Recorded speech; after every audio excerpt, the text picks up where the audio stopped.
Centro de Estudios Infectológicos, es miembro de la Comisión de Vacunas de ESADI y es representante de la Sociedad Argentina de Infectología en la CONAIN, que es la Comisión Nacional de Inmunizaciones. Si quieren ir, una vez que escuchemos la presentación de la doctora, las preguntas que tengan, vayan haciéndolas a través del chat, y yo después se las voy a hacer a la doctora. Y por último, bueno, agradecer al Laboratorio RAFO, que es el que nos auspició en todo este ciclo de webinar que dimos. Así que bueno, Bessie, un gusto y bueno, escuchamos. Bueno, buenas tardes.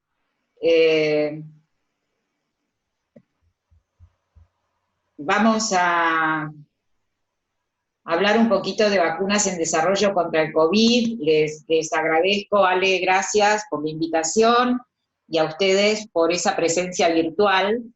Y vamos a tratar de hablar no de las más de 80 vacunas que están en desarrollo, sino vamos a tratar de resumir, más que nada para tener un pantallazo y saber cuando nos hablan de estas vacunas y de las distintas plataformas, de qué estamos hablando.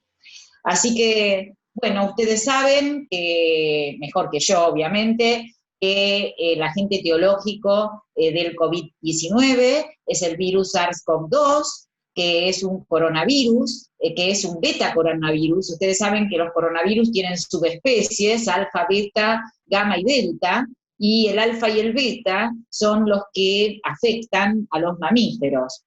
Y bueno, los beta coronavirus tenemos el del SARS, el del MERS, que comparten la misma subespecie con el SARS-CoV-2, son virus de ARN, recubiertos obviamente con espículas y esas incrustaciones que son las que le dan el nombre de coronavirus, y el spike es fundamental para la producción de vacunas, es el blanco antigénico para el sistema inmune y es el principal factor de virulencia.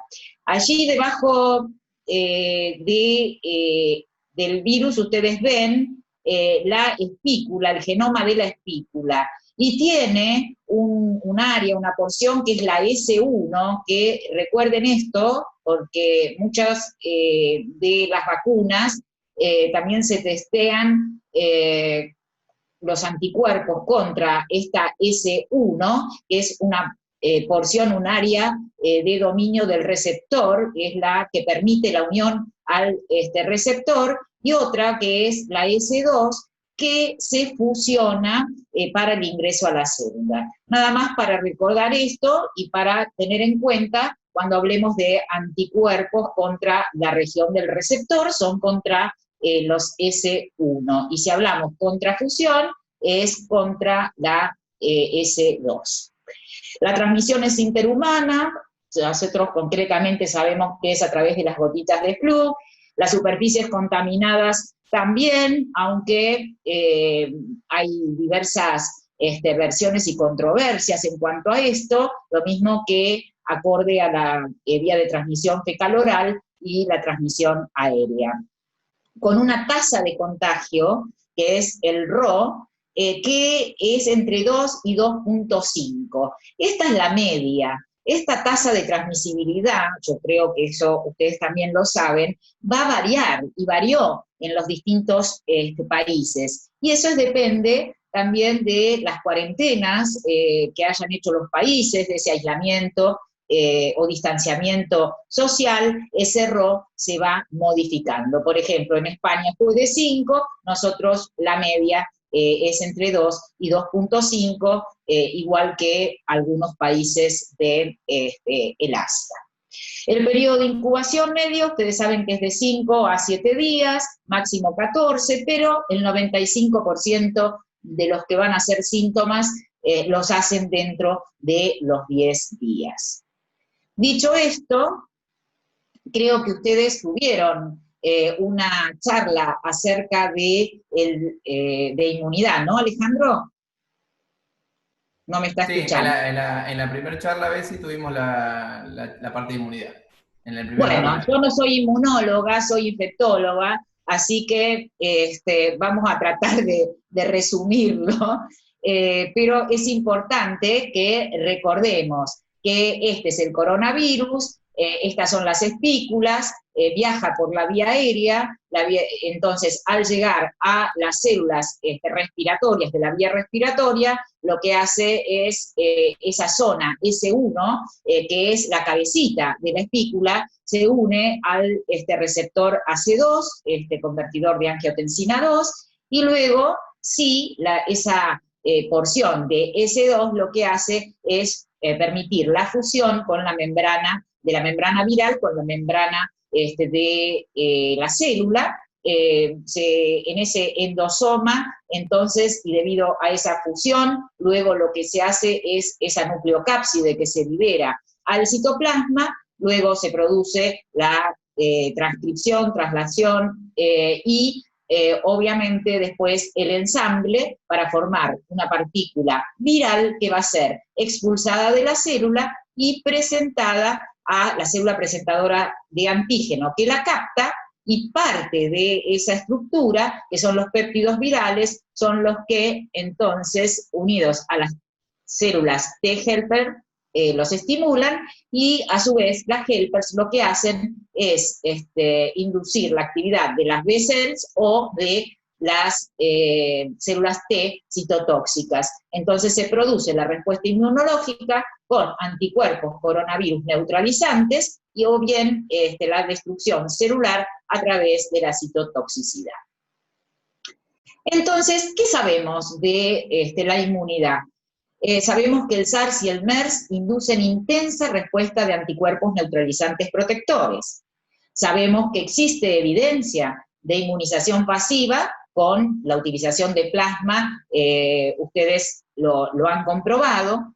También sabemos que vacunas, de las que vamos a hablar, que son vacunas de ARN y de vectores de adenovirus, demostraron eficacia para prevenir neumonías en macacos, en ratones o en hurones, y que esa glicoproteína o espícula es el antígeno de todos los candidatos vacunales. Hasta ahí vamos bien.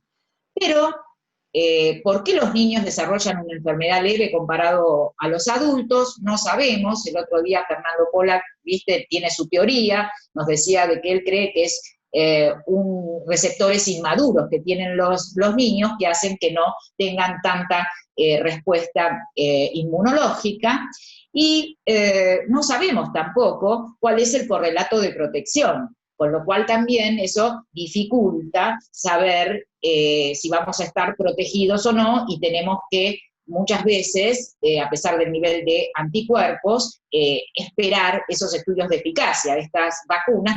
No hay un correlato de protección como con las vacunas de hepatitis B, que decimos el punto de corte son 10 miliunidades por mililitro, y el paciente, si tiene más, está protegido. En este caso no es así.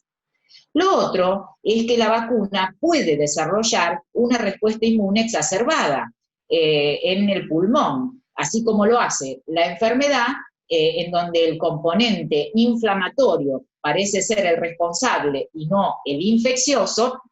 Bueno, tenemos que tener cuidado con las vacunas para que no se produzca esa respuesta, como ocurrió con la vacuna de dengue. No sé si recuerdan que nunca estuvimos de acuerdo en incorporarla a un calendario, justamente porque tenía una respuesta amplificada en aquellos que no habían tenido la enfermedad. Lo mismo, el mismo dengue. Así que con eso también hay que tener cuidado y hay que fijarse. ¿De cuántas dosis de vacunas se necesitan? No sabemos. ¿Y con qué esquema? No sabemos. Si es una dosis, si son 2 dosis, si los que tuvieron la enfermedad, como no tenemos el nivel de protección de anticuerpos, si no se van a futuro que tener que vacunar. Pero bueno, esas son preguntas que por ahora no tenemos respuesta. Y aquí, no sé si lo han escuchado, pero acá lo que les quiero mostrar es el trabajo del CEPI. CEPI es la Coalition for Epidemic Preparedness Innovation, por las siglas en inglés, es la coalición para la innovación de productos que se preparan para una epidemia.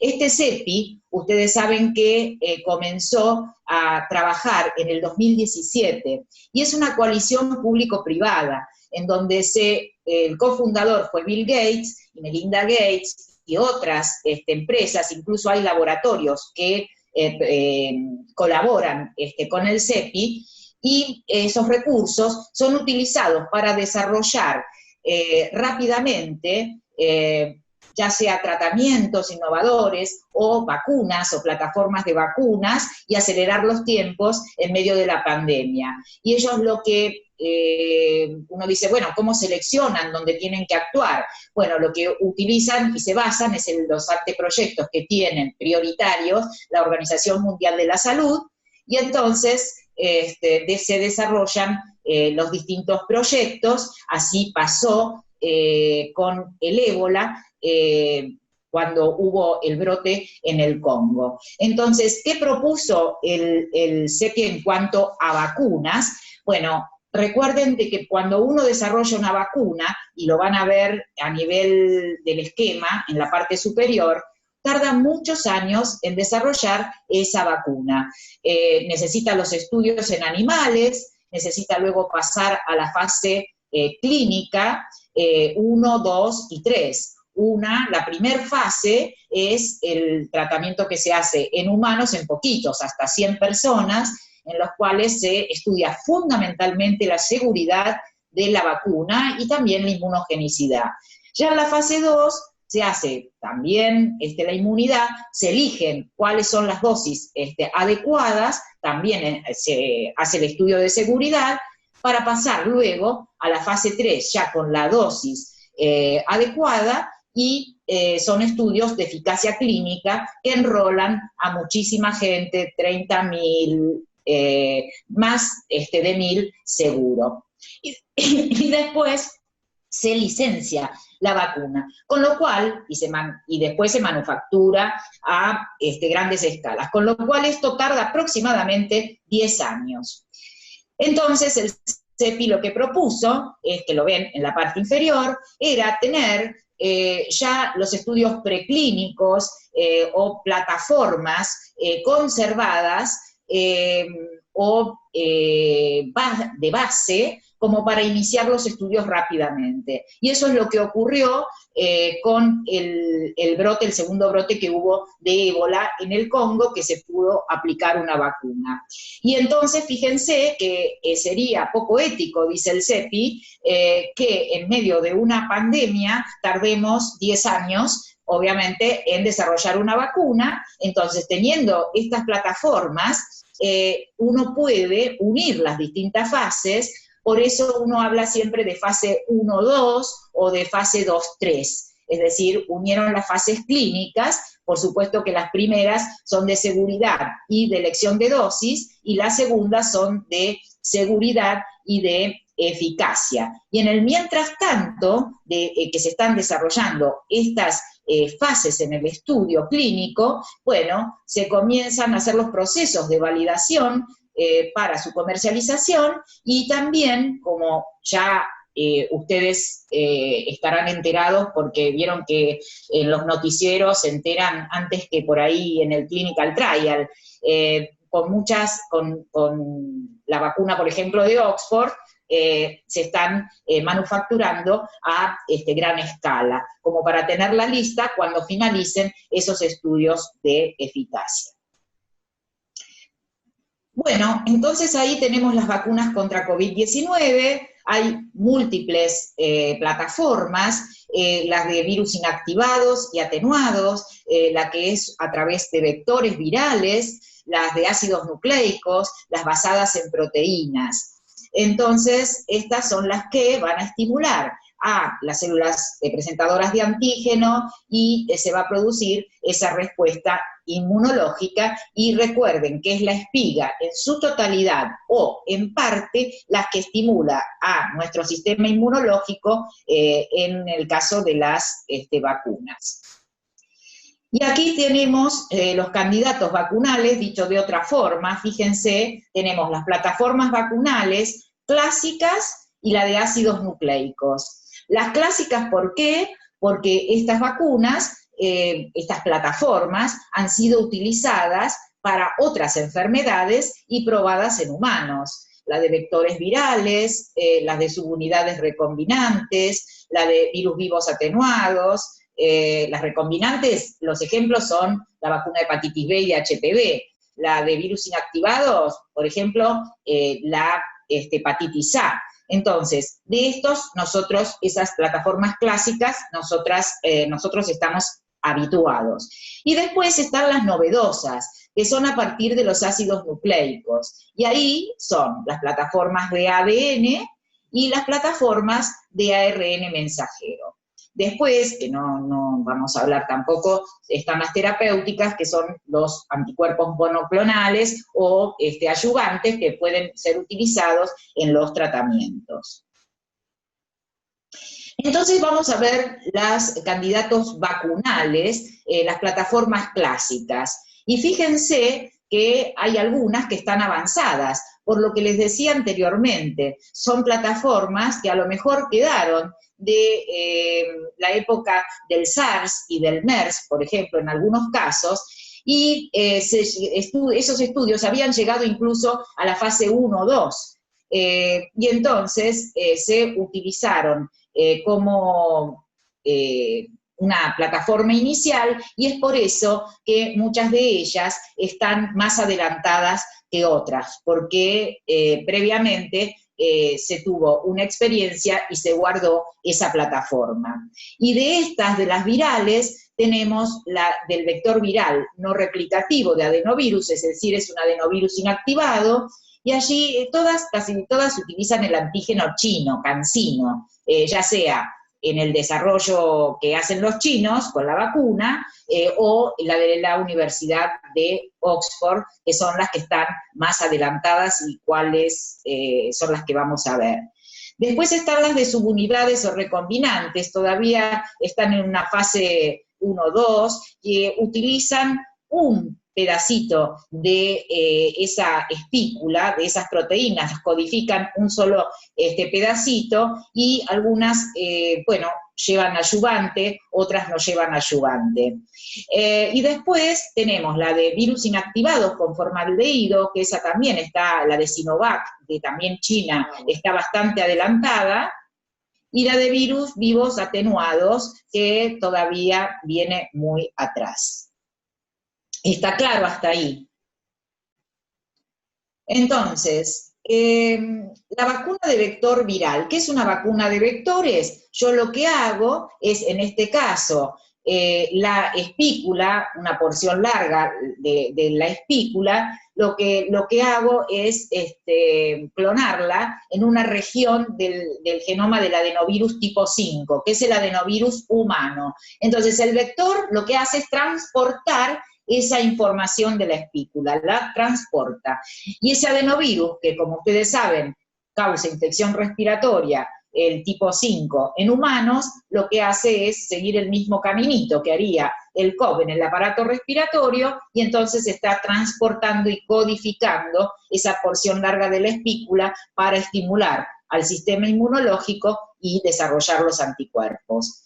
Este estudio, que se hizo con adenovirus humanos, en adultos sanos, se hizo el estudio en fase 1, en China, y evaluó la seguridad y la inmunogenicidad en sujetos entre 18 y 60 años, y la verdad que la vacuna fue inmunogénica. Generalmente, cuando uno prueba esa inmunogenicidad, prueba dosis bajas, medianas o altas, y correlaciona también a ver si esas dosis tienen o no efectos adversos severos y los cuantifica. Entonces, de allí seleccionaron la dosis baja y la dosis media, y entonces vamos a ver después cómo comienzan a diseñar el trabajo en la fase siguiente. Esta vacuna de vector viral, que es la china, como ven ahí, lo que les contaba, ven dosis baja, dosis media, altas dosis, dieron una sola dosis ellos, y fíjense, ven cómo miden los anticuerpos, ahora ya nosotros aprendimos que son anticuerpos contra el dominio del receptor de unión, o sea, contra el S1, y mide también anticuerpos neutralizantes. ¿Y por qué se mide por ELISA y por anticuerpos neutralizantes? Bueno, porque yo puedo tener y desarrollar anticuerpos que se unan, pero no sé si eso tiene capacidad para bloquear al virus. Entonces, esa capacidad, esa funcionalidad, la van a tener los anticuerpos neutralizantes. Por eso es tan importante realizar los dos métodos, en este caso en el desarrollo de las vacunas. Y bueno, ellos lo que vieron era que las vacunas eran inmunogénicas. En el día 28 también midieron anticuerpos y realmente tenían una muy buena respuesta inmunológica. Con respecto a los efectos adversos, y para que no se hagan lío leyendo, la primera columna es con dosis bajas, la media es con dosis medias, y después está la alta y los totales. Pero sepan que en cuanto a las reacciones adversas, el 80% presentó por lo menos una reacción adversa local, que fue el dolor en el sitio de aplicación. Esto es como todas las vacunas. Yo digo, si uno dice que da dolor en el sitio de aplicación, nunca se va a equivocar, si a uno le preguntan. Y bueno, esto lo dio en un 50% de los casos. Y después de los efectos sistémicos que se midieron a los 7 días, bueno, fiebre, pero no fue demasiado importante, cefalea, fatiga y también dolor muscular. Que eso también después, como cuando vemos con las otras vacunas, también dan prácticamente lo mismo: fiebre, dolor de cabeza, fatiga y dolor muscular.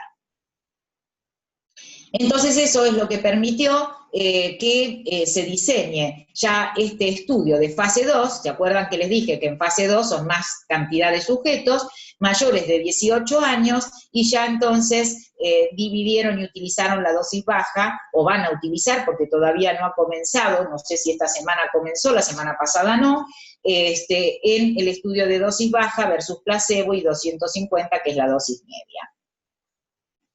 Después pasamos a la vacuna, yo digo, del señor gordito de América.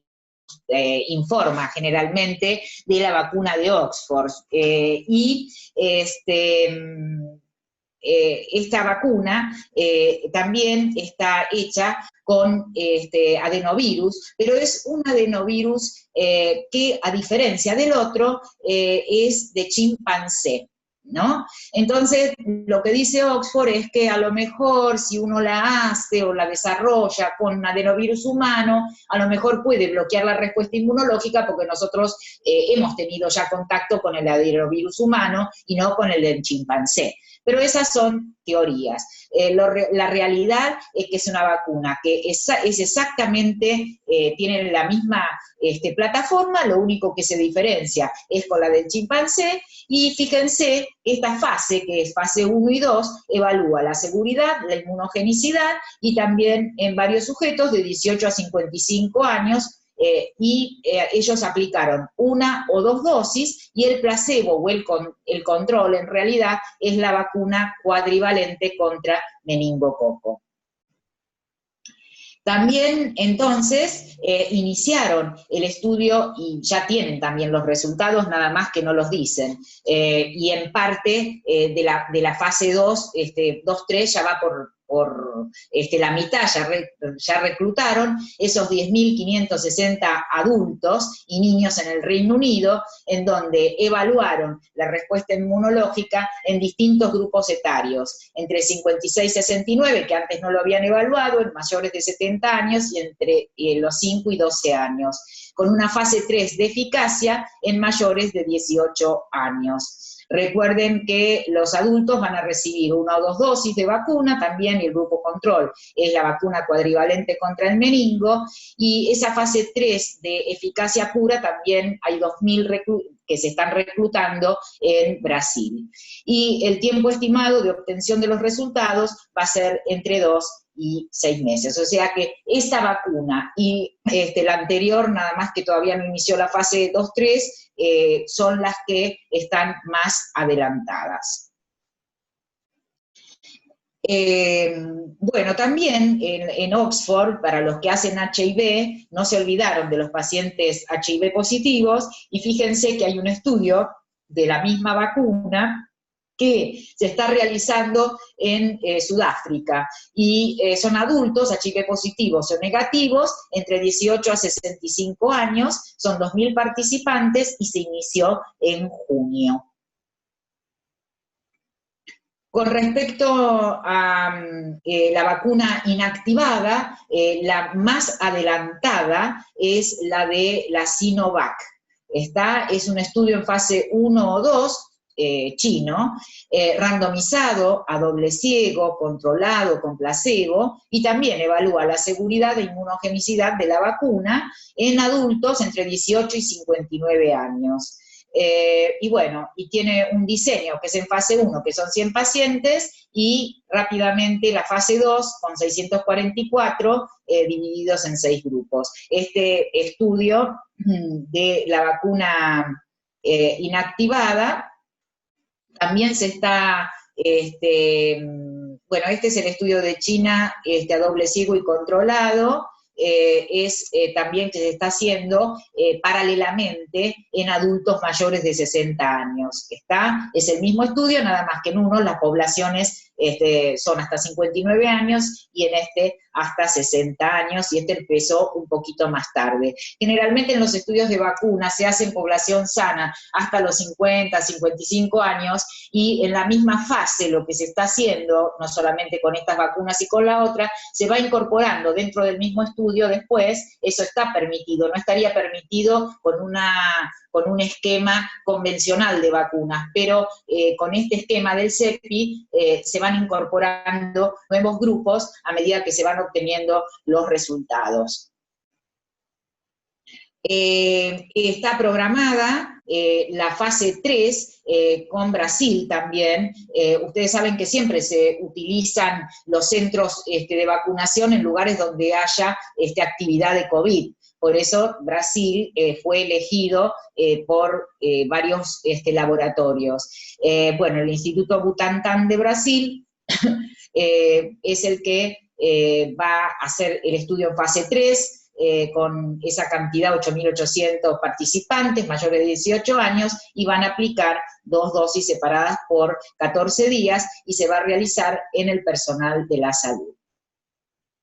Entonces, para resumir hasta ahora, vimos 3 vacunas que están bastante adelantadas, la de plataformas clásicas, una que es la de vectores, tanto la china como la de Oxford, y ahora esta inactivada.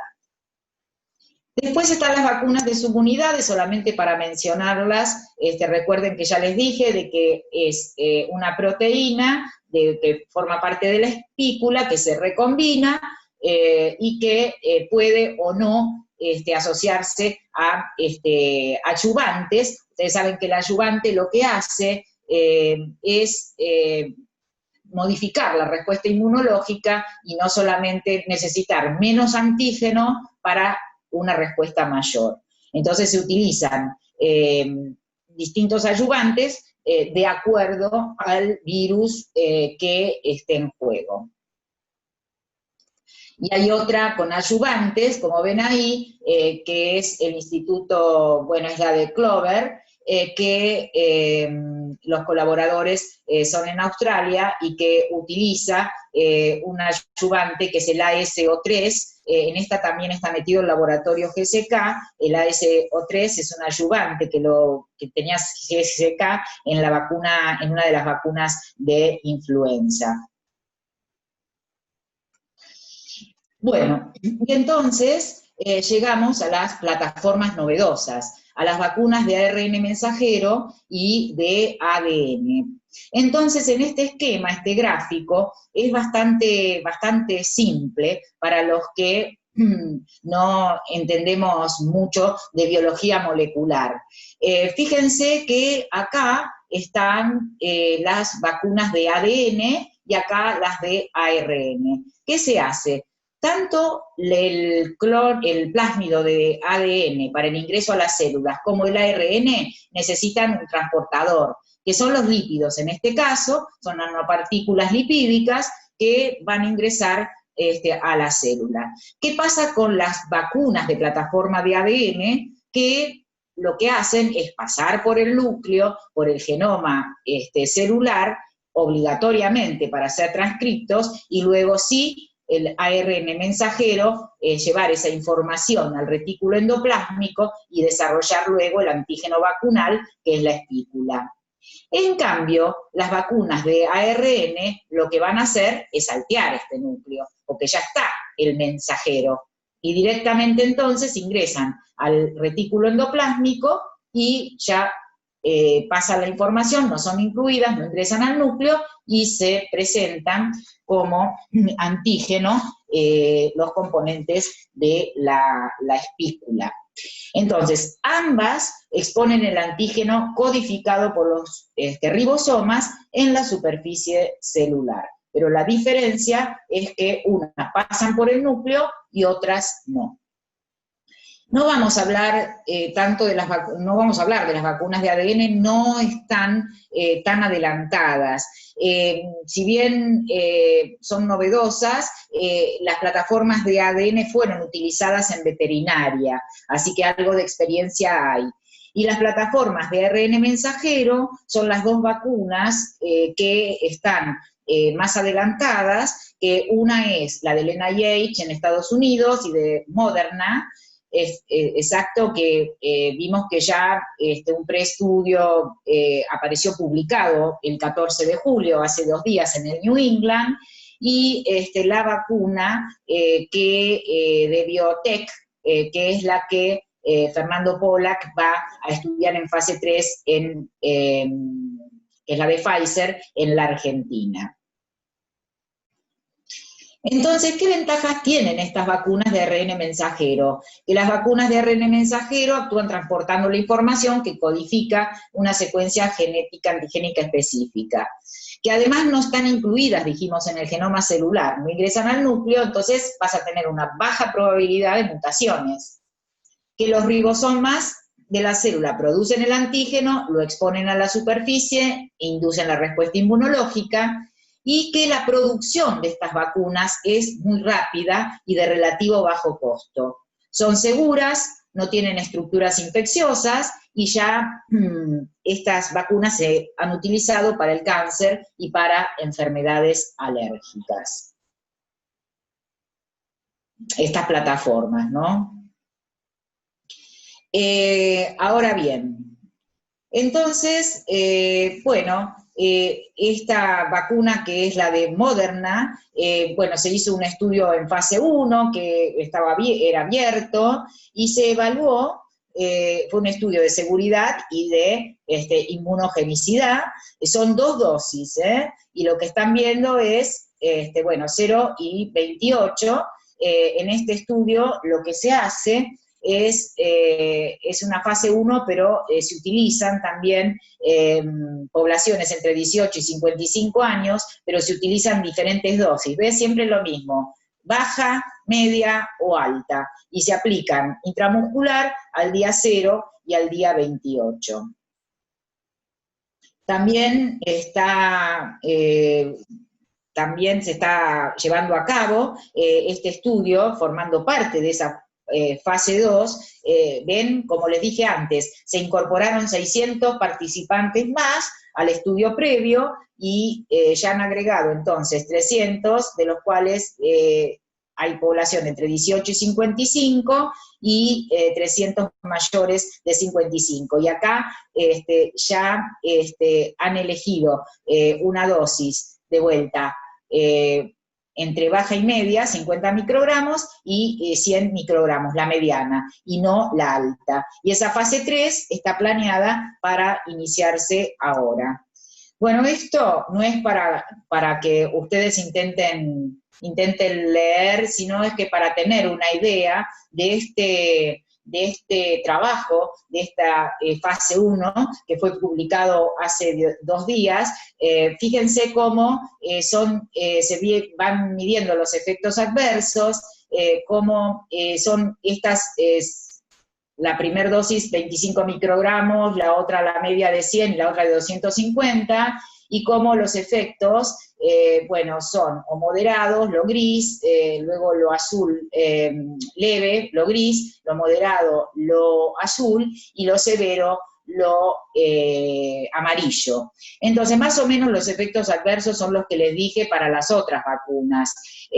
Los locales es el dolor en el sitio de aplicación, hay fiebre, fatiga, ¿está? Y mialgias. Y fíjense acá para cuantificar, los efectos adversos fueron más frecuentes y severos con la dosis alta, por eso después no se eligió, y además, bueno, también con la segunda dosis hubo más dolor en el sitio de aplicación, pero eso es lógico y pasa con muchas vacunas. Esto en realidad intenté de hacer la diapositiva de la revista, pero se veía peor que acá. Pero esto es solamente para que vean que ellos también en este estudio miden los anticuerpos, y miden los anticuerpos obtenidos en los distintos días, con las distintas dosis también, y lo midieron hasta el día 57, ¿está? Fueron midiendo qué pasaba con la primera dosis y después qué pasaba con la segunda dosis, que recuerden que es a partir del día 28.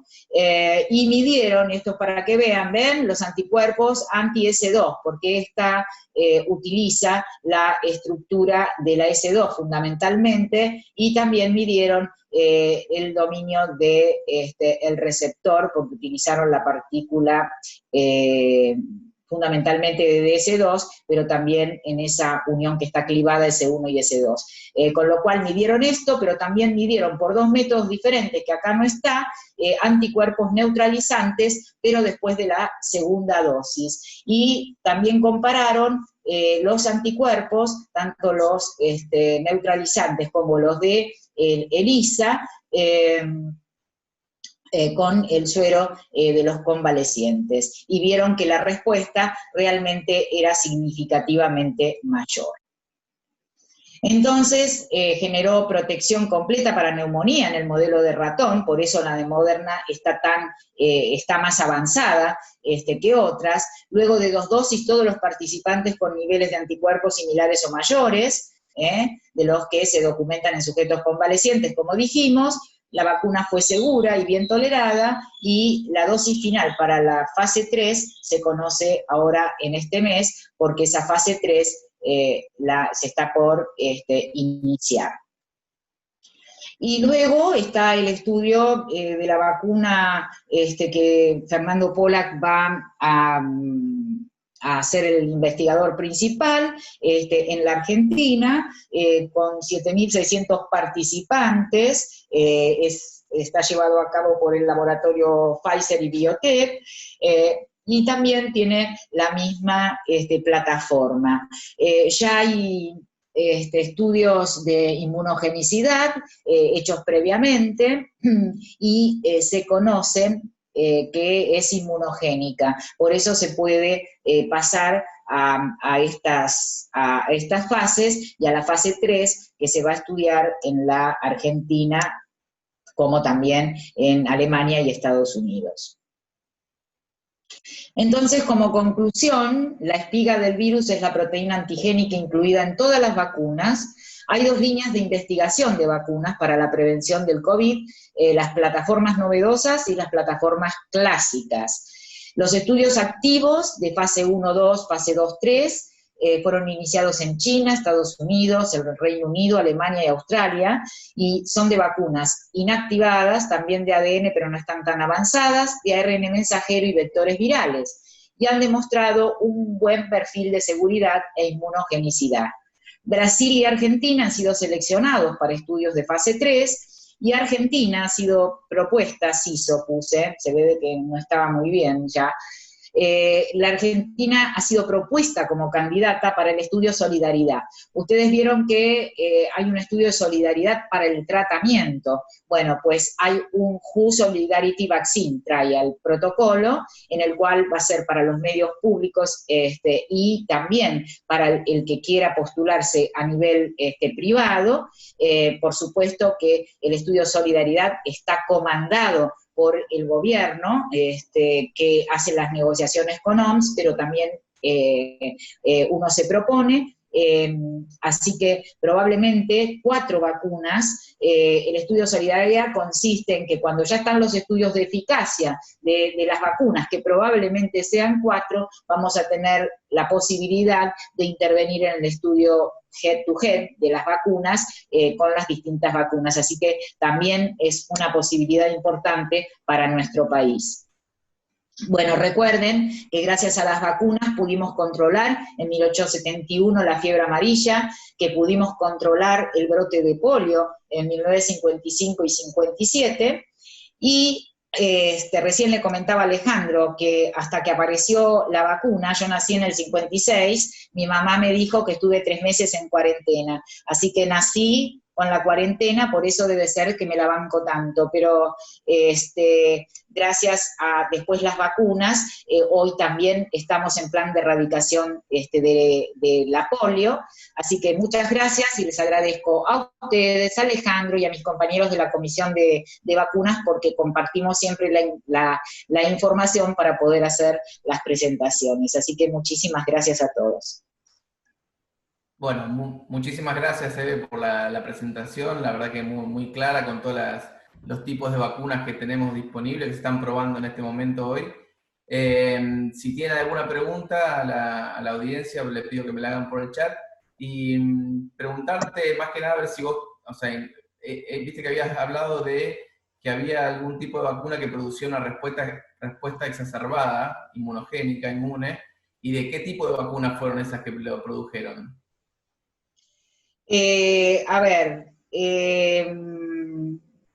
¿por qué estás vos en el Zoom y yo no? Esa es mi pregunta hacia vos. A ver, Luz, que yo puedo contestar así, sin necesidad, mirándote a vos. No, el tema es que se presume... salí de la pantalla esa. A ver. ¿De esta? Todavía me voy a ir de la pantalla. Espera, Luz, ¿cómo hacemos? No importa. Si deja de compartir pantalla, a lo mejor te ve. ¿Qué? Si salís del modo compartir, a lo mejor ve. Ah, sí. No, perdón, me olvidé yo, perdón. Ahí está. Lo que digo es que, a ver, primero, es una teoría, son hipótesis, no es que se ha encontrado con determinada vacuna o no.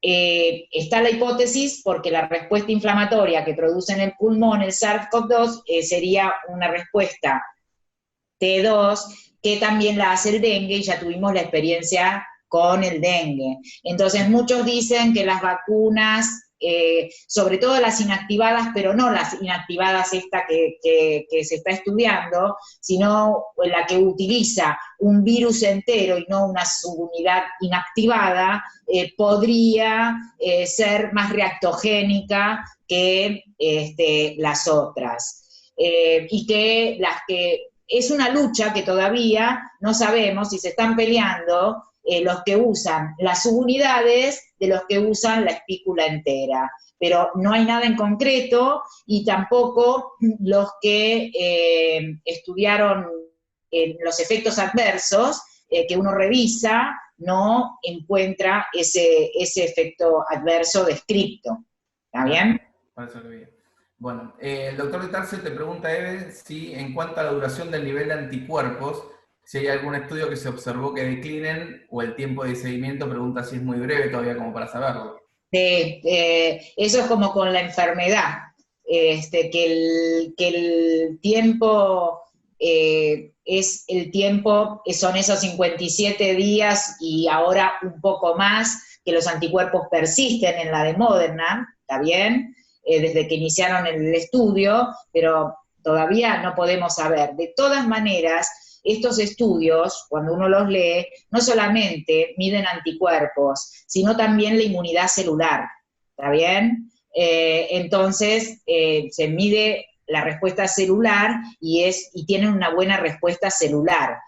Con lo cual, muchas veces al no tener tampoco la correlación con el nivel de anticuerpos protectores, sabemos que algunas vacunas no tienen tanto nivel de anticuerpos protectores, pero la inmunidad celular juega un rol importante, como es en la vacuna de HPV, que es un virus que no circula en sangre y que medís los anticuerpos y la verdad que nada, y sin embargo el paciente está protegido.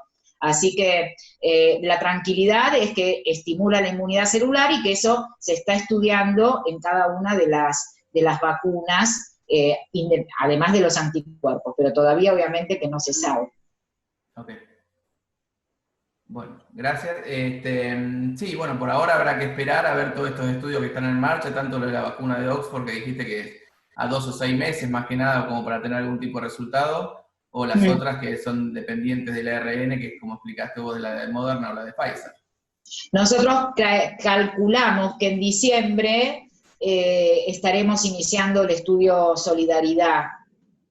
En diciembre.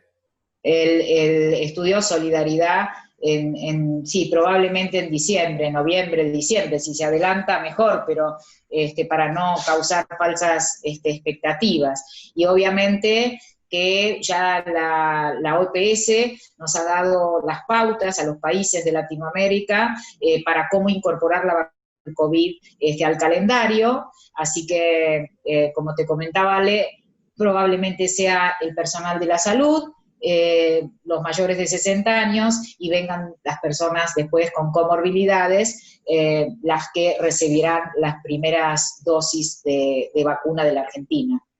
Uh-huh. Y con respecto a esto a la vacuna de Pfizer, ¿sabés cómo van a trabajar? ¿A quién se la van a aplicar en primera instancia? A vos nada, a nadie. A vos no te la vamos a dar. Si vos estás averiguando por vos, no viajes. Mandala para acá. No, primero voy yo, pero no. Son mayores de 18 años, ¿está? Independientemente de las comorbilidades también, el reclutamiento. Así que no es probablemente mucho personal de la salud, sobre todo como el centro va a ser el hospital militar y realmente hay mucho personal de la salud que ha tenido contacto con el COVID y tienen ahí bastante. Yo creo de que va a haber mucho personal de la salud que se va a reclutar en el estudio, ¿no? Pero bueno, es abierto y bueno, mayores de 18 años y después, si quieren, cuando se inicie el reclutamiento, bueno, nos vamos a contactar con Fernando como para ver en qué condiciones tienen que ir. Se le va a hacer obviamente anticuerpos, ¿no? PCR inicial, y bueno, va a haber un seguimiento bastante prolongado. Pero bueno, no hay ningún inconveniente. Cuando sepamos nosotros, nos anotamos primero nosotros, estamos en el AMBA, no, y después, no, yo decía, bueno, yo mandaría a mis hijos, por ejemplo, para hacer los estudios de eficacia de la vacuna, porque van a ser los últimos, digamos, que si no están infectados van a recibir la vacuna. La realidad es esa, el personal de la salud lo va a recibir antes. Sí. Bueno, ahí tenés saluditos y la charla excelente. Muchas gracias por la presentación, la verdad que fue muy clara. Muchas gracias a los que participaron de la charla y agradecerte por la claridad y por toda tu predisposición para estar hoy con nosotros. Bueno, chicos, no se trata de saber, vieron, yo decía de la fase 1, de la fase 2, si son 1050, me llevo 2, me llevo 3, ¿viste? No, sino tener una idea de que cuando nos hablan de una plataforma de ARN, saber de qué corno estamos hablando, y o de ADN, y por lo menos tener una orientación, y bueno, y después veremos qué resulta de esto. Así que bueno, muchas gracias, cuídense, y bueno, nada, ¿qué vamos a hacer? Seguiremos con el COVID. Sí, No nos queda otra. Bueno, muchas gracias. Listo, Bueno, chao chicos, chao, chao. gracias a todos.